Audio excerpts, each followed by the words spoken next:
छिपा हुआ खजाना। हम खजाना कहाँ छिपा सकते हैं, चलो कहानी के माध्यम से सीखते हैं।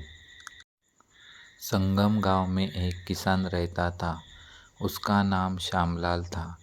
खेती करके पूरे परिवार की जिम्मेदारी अच्छे से निभाता था। गांव में उसका नाम लोग बहुत सम्मान से लेते थे।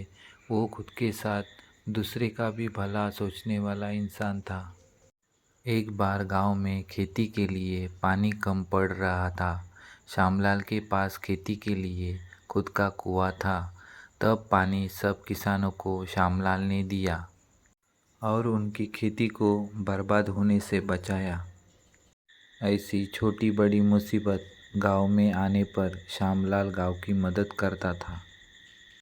श्यामलाल की पत्नी गुजर के अब 5 साल हुए थे। वो खेती का काम सब अकेले करते थे। उनके 5 बेटे थे। वे सभी आलसी थे। वो श्यामलाल की मदद नहीं करते थे। माँ गुजरने के बाद भी उन्होंने कभी अपने पिता श्यामलाल की मदद नहीं की। वे 5 ही बेटे आपस में झगड़ा करते थे। ये सब देखकर श्यामलाल बहुत दुखी और चिंतित था। श्यामलाल ने अपने बेटों की आदतों को सुधारने के लिए अपने स्तर पर पूरी कोशिश की, लेकिन सभी व्यर्थ हो रही थी। ऐसे सालों बीत गए। श्यामलाल अब बूढ़ा हो गया था। दुखी और चिंता के कारण बार बार बीमार पड़ रहा था। एक बार वह बहुत बीमार हो गया। उसने अपने बेटों को बुलाया। वे सब वहां पहुंच गए। उसने उन्हें बैठने और ध्यान से सुनने के लिए कहा। श्यामलाल ने कहा, मेरे प्यारे बेटों, मैं कमज़ोर और बीमार हूँ।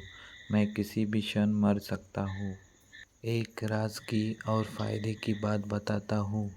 अपने खेतों में बहुत खजाना मैंने छिपा के रखा है, लेकिन मैं भूल गया हूँ कि मैंने खजाने को कहाँ दफनाया था।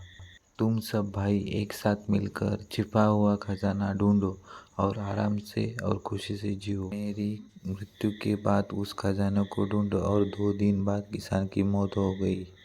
बेटों ने खेती में हर इंच जमीन की खुदाई की, लेकिन कुछ नहीं मिला, क्योंकि खेत की अच्छी तरह से जुताई हुई थी। इसलिए उनके बाजू के बूढ़े किसान ने खेत में गेहूं बोने की सलाह दी। श्यामलाल के बेटों ने सोचा, इस साल छिपा हुआ खजाना नहीं मिला, अगले साल फिर से कोशिश करेंगे। अभी फिलहाल खेत में गेहूं बो देते हैं। उनकी बहुत अच्छी फसल आई।